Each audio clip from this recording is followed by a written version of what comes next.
जय हिंद, वंदे मातरम साथियों। आज हम एक्सरसाइज 4.5 के जो आगे के क्वेश्चन हैं उनको समझने का प्रयास करेंगे। क्वेश्चन नंबर 4 तक की बातें हमारी हो चुकी थी। आज क्वेश्चन नंबर 5 से स्टार्ट करेंगे और देखते हैं कि कहाँ तक बात बढ़ती है। ठीक है, क्वेश्चन नंबर 11 की बात करते हैं। 11 से पहले सारे हो गए थे हैं। ठीक है, क्वेश्चन नंबर 11 क्या कह रहा है बोलो तो एक बार। a equal to 100 zero zero के बाद क्या है 0 कॉस एल्फा साइन एल्फा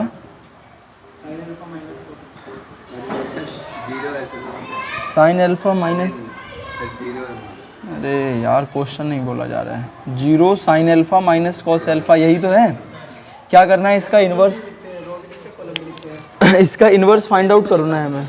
ठीक है, इन्वर्स निकालने के लिए हमने बातें पहले ही सीख रखी हैं, बस काम करना है हमें। पहला स्टेप क्या होता है इन्वर्स निकालने के लिए? अस्तित्व चेक करना है, यानी कि डिटर्मिनेंट निकालना। तो हम सबसे पहले डिटर्मिनेंट ऑफ ए निकालेंगे।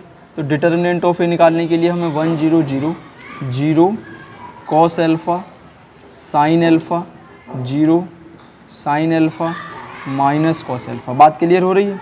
तो डिटर्मिनेंट ऑफ ए हमारे पास कितना होना चाहिए? R1 के सापेक्ष प्रसार करना ज़्यादा आसान रहेगा। C1 से कर दो, कोई दिक्कत नहीं है, सब 0 0।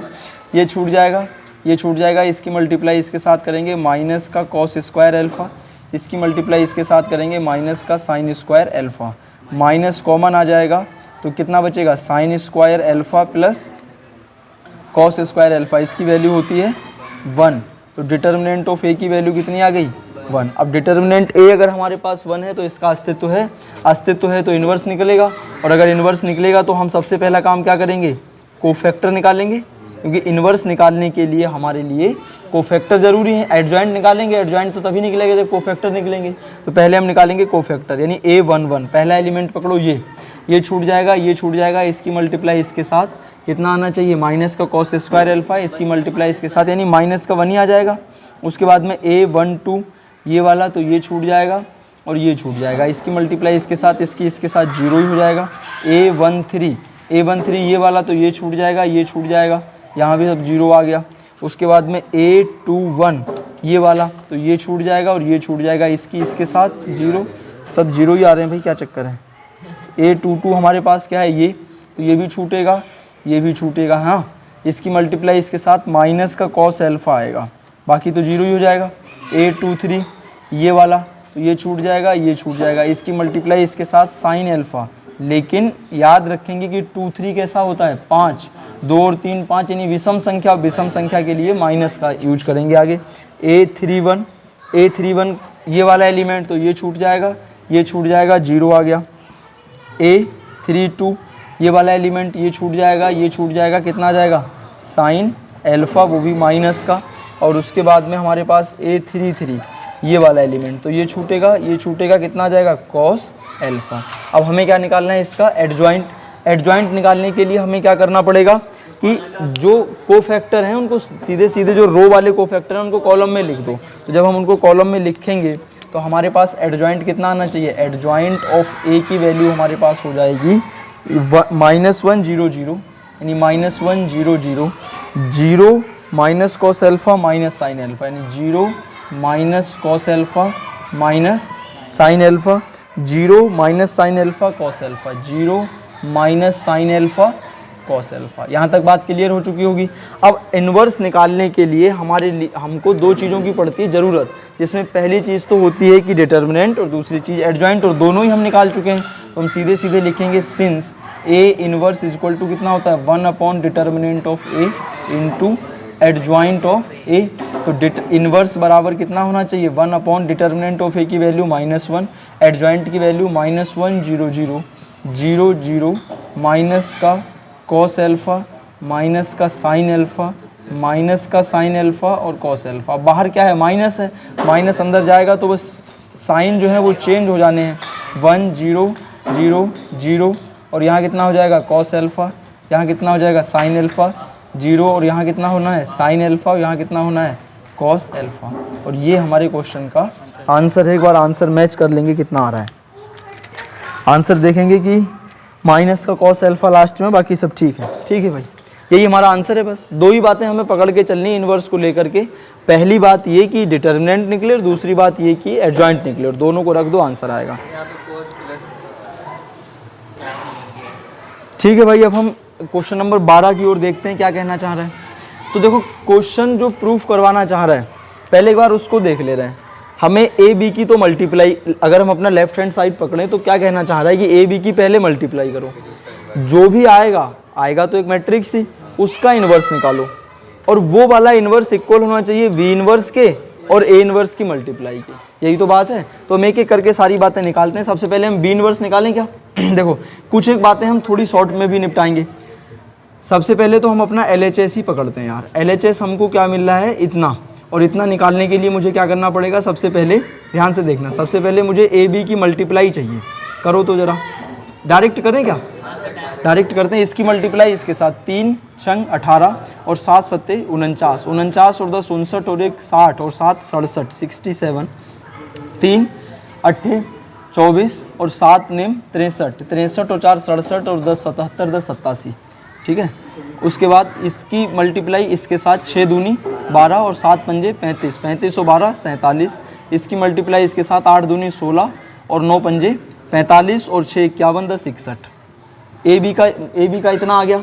अब हमें इन्वर्स निकालना है ए बी का। इन्वर्स निकालने के लिए मुझे भाई कैलकुलेशन बहुत ज़बरदस्त होने वाली है। इसका निकालना पड़ेगा डिटर्मिनेंट्स, और डिटर्मिनेंट्स निकालने के लिए मुझे क्या करना है? 67 मल्टीप्लाइड बाई 61 और माइनस 87 मल्टीप्लाइड बाई 47। अब इसकी मल्टीप्लाई हमें करनी है, बहुत भारी भरकम काम करवा दिया। एक की मल्टीप्लाई करो तो कितनी बार आ जाएगा? यानी चलो कर ही ले रहे हैं यार, कितना आएगा? 7 6 और 6 सत्ते 42 का 2 हाथ से लगा 4, 6 छंग 36 और 4 6 छंग 36। भाई चेक करते रहना, हो सकता है मिस्टेक हो जाए। 6 सत्ते 42 का 2 हाथ से लगे 4, 6 छंग 36 और 4 40, यानी 7 6 2 8 0 और 4। बात क्लियर हो गई। माइनस इसका करो, 7 सत्ते 49 के 9 हाथ से लगे 4, 7 अट्ठे 56 और 4 60, 4 सत्ते 28 के 8 हाथ से लगा 2, 4 अट्ठे 32 और 2 34। यहाँ कितना आना है हमारे पास? 9 8 6 4 10 का 0 3 और 1 4, यानी कि इतने में अरे एक आंसर आया माइनस का 2। ठीक है, 4087 में से 4089 करेंगे तो डिटर्मिनेंट ऑफ ए बी कितना आया? माइनस का 2 आ गया। ठीक है, अब मुझे क्या निकालना है?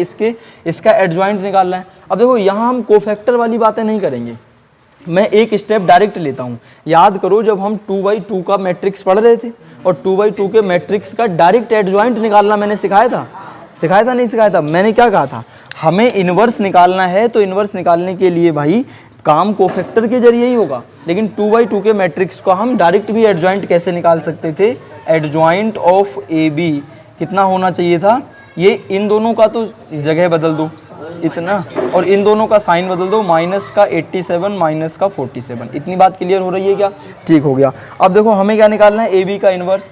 ए बी का इन्वर्स जब हम निकालेंगे तो हमारे पास क्या हो जाएगा? A B inverse is equal to 1 upon determinants of A B multiplied by adjoint of A B. कोई दिक्कत वाली बात क्या?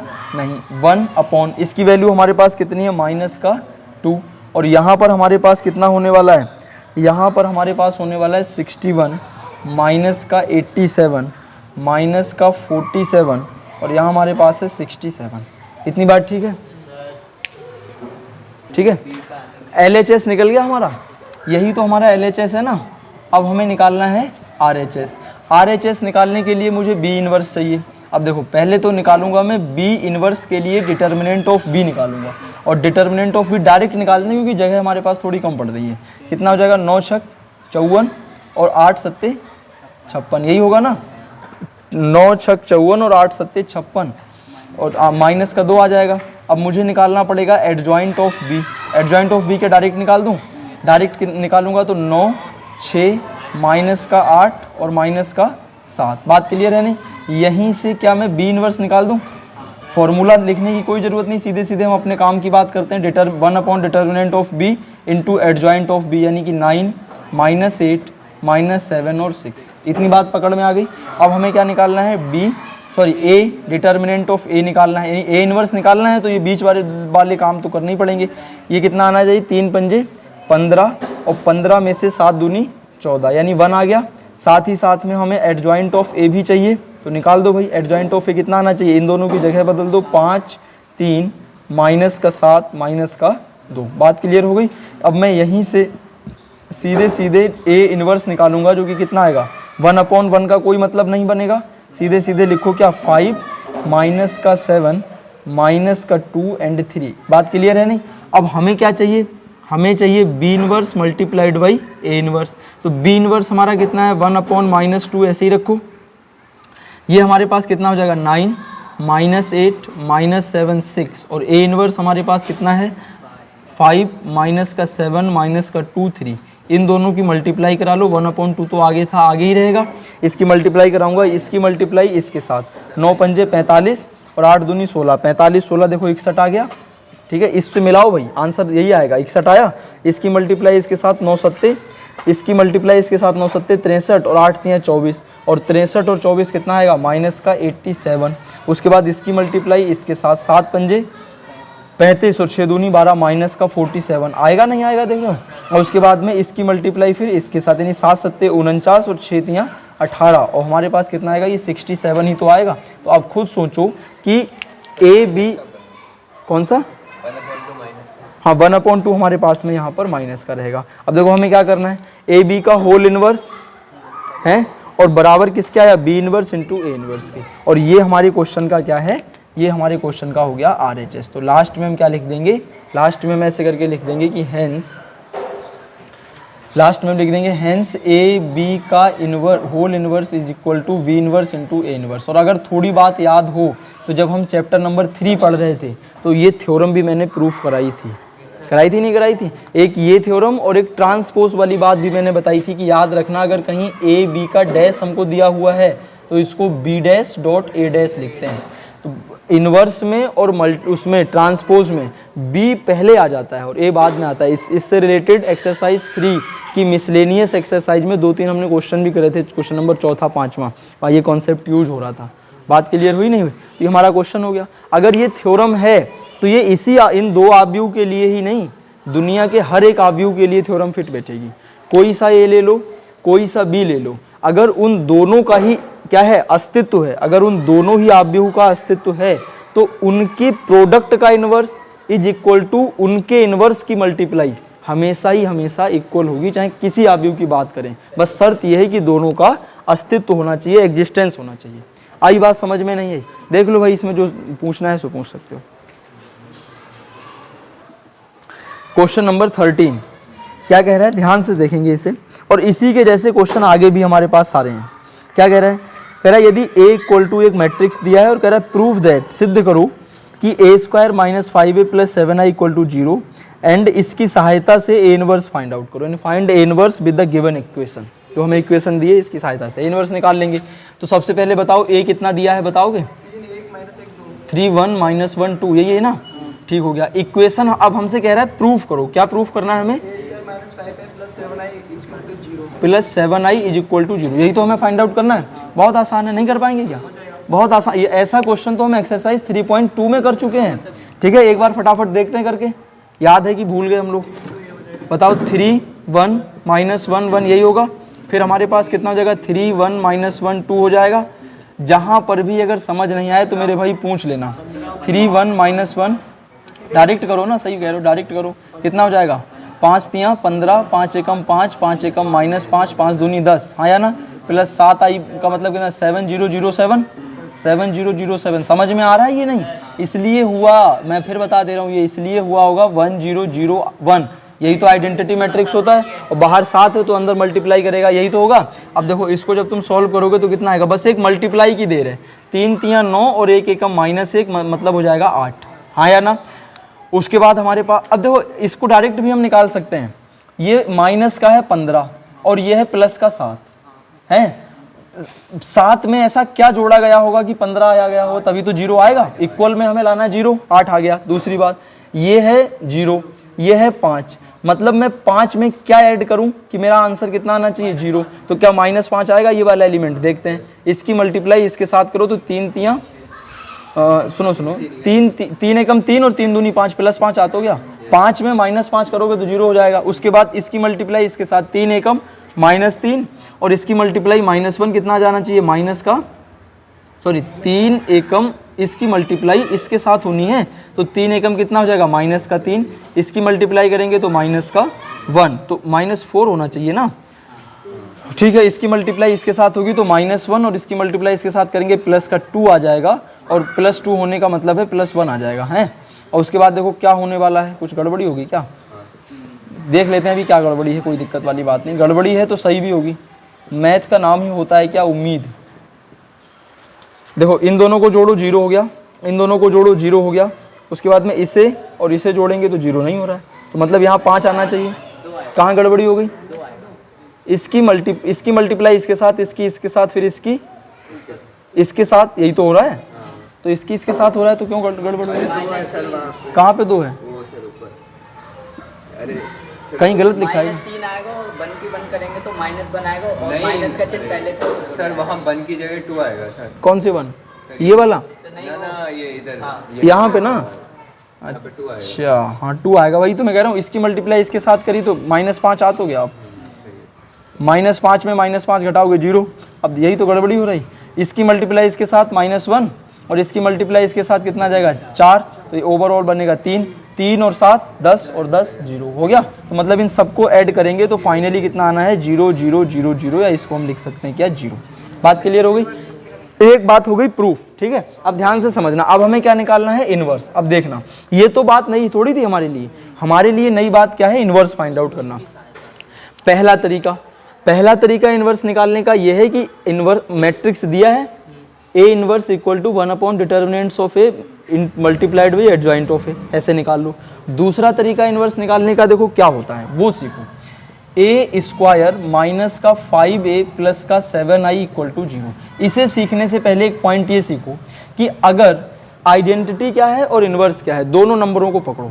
आइडेंटिटी का मतलब ये होता है एक ऐसा नंबर जो किसी के साथ मल्टीप्लाई करे बदले में वही नंबर दे दे। इनवर्स का मतलब होता है एक ऐसा नंबर जो किसी के साथ मल्टीप्लाई करे और आइडेंटिटी दे दे। इतनी बात अगर हमें पकड़ में आ रही है तो आंसर आ जाएगा, ठीक है। अब देखो क्या कहना चाह रहा है इक्वेशन, 5A स्क्वायर माइनस का 5A प्लस का 7I इक्वल टू 0। मैं क्या कर रहा हूँ, A इनवर्स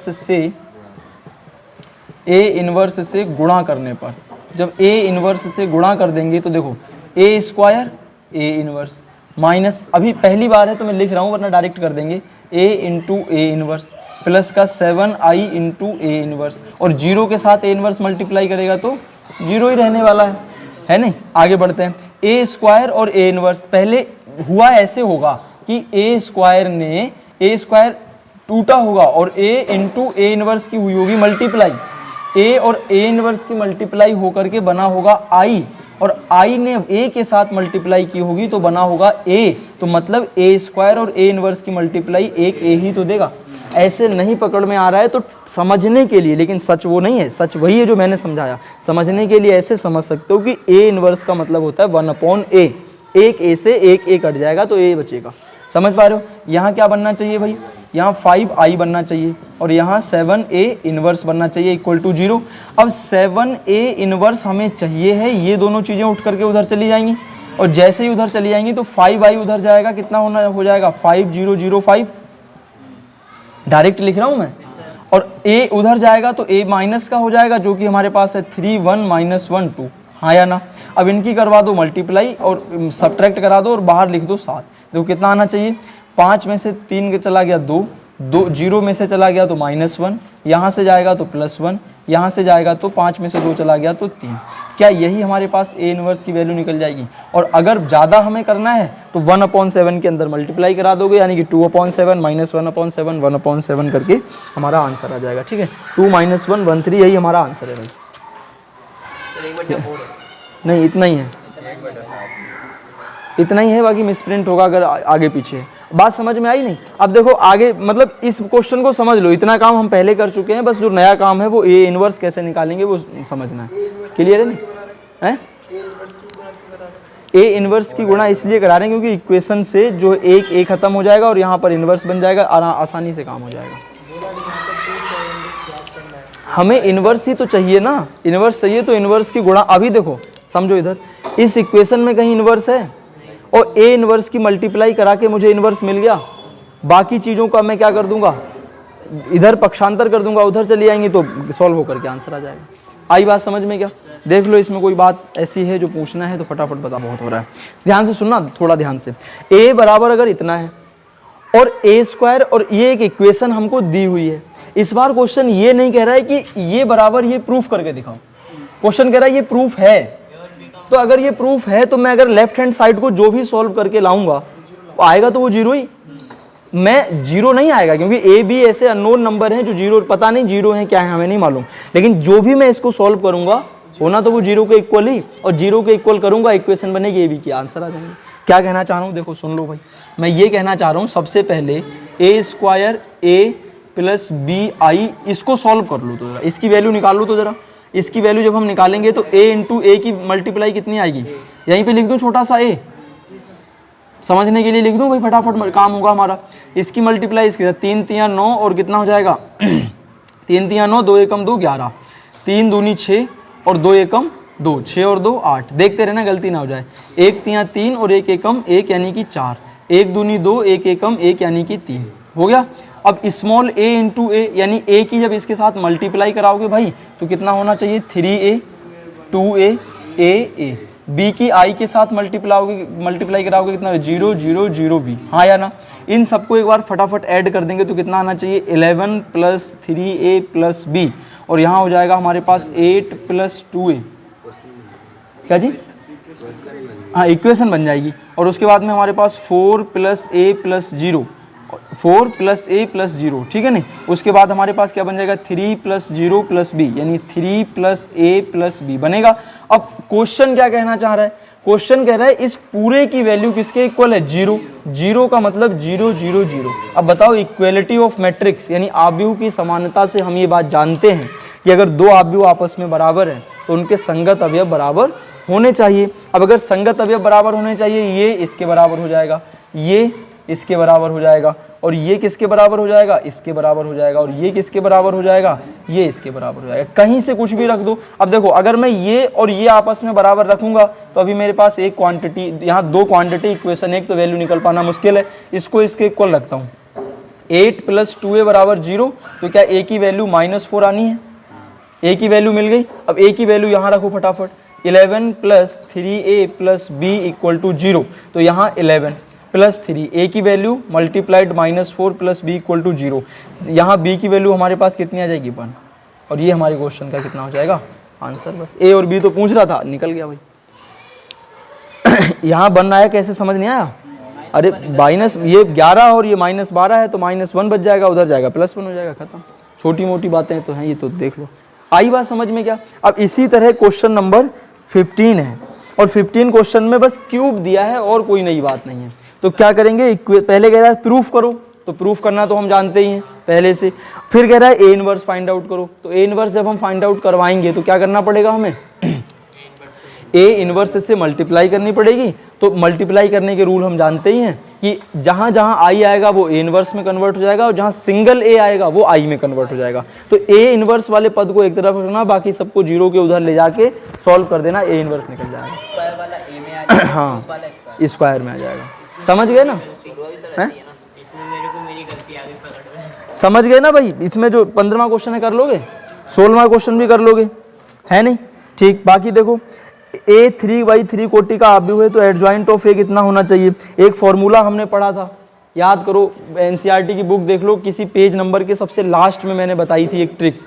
वहाँ पर एनसीईआरटी में शॉर्टकट में लिखा हुआ है, क्या लिखा हुआ था कि अगर a, ध्यान से देखो, अगर a n कोटि का एक आव्यूह है तो जो एडजॉइंट ऑफ a का डिटर्मिनेंट होता है वो कितना होता है, एडजॉइंट ऑफ a का डिटर्मिनेंट होता है डिटर्मिनेंट ऑफ a n-1। तो देखो मैं क्या करूंगा, एडजॉइंट ऑफ a, और यहाँ कितना हो जाएगा, ये डिटर्मिनेंट ऑफ a हो जाएगा। n की वैल्यू हमारे क्वेश्चन में कितनी दी है 3/3, यानी 3 हो गया, तो 3 - 1 कितना आ जाएगा, डिटर्मिनेंट ऑफ a की पावर 2। है कोई ऐसा option, option number B answer हो जाएगा। नेक्स्ट क्वेश्चन कहना चाह रहा है यदि a कोटि 2 का व्युत्क्रमणीय आव्यूह है तो डिटर्मिनेंट ऑफ a इनवर्स की वैल्यू कितनी हो जाएगी, ऑप्शन नंबर बी हो जाएगा इसका। डिटर्मिनेंट ऑफ a का 1 डिटर्मिनेंट ऑफ a हो जाएगा, ठीक है। तो ये हमारी एक्सरसाइज 4.5 खत्म होती है। उम्मीद करता हूँ समझ में आई होगी। कल यानी नेक्स्ट क्लास जब भी होगी एक्सरसाइज 4.6 करी जाएगी और बोर्ड एग्जाम के लिए मोस्ट इंपॉर्टेंट एक्सरसाइज, क्योंकि एक क्वेश्चन यहाँ से बनता ही बनता है। हम इक्वेशन को सॉल्व करना सीखेंगे और बाई मैट्रिक्स यानी आव्यूह विधि के द्वारा हम सॉल्व करना सीखेंगे। बहुत ही आसान बोनस पॉइंट है, समझो 6 नंबर एकदम फ्री के होते हैं, बहुत ज़्यादा काम नहीं करना होता है, क्योंकि जितना भी काम है आव्यूह की multiply, inverse, determinant, cofactor, adjoint सारे के सारे हम पहले ही सीख चुके हैं, बस वहाँ उनको एक बार अप्लाई कर देना और आंसर आ जाएगा। तो हम नेक्स्ट क्लास में मिलेंगे, तब तक के लिए सब लोग पढ़ते रहेंगे। धन्यवाद। जय हिंद, वंदे मातरम।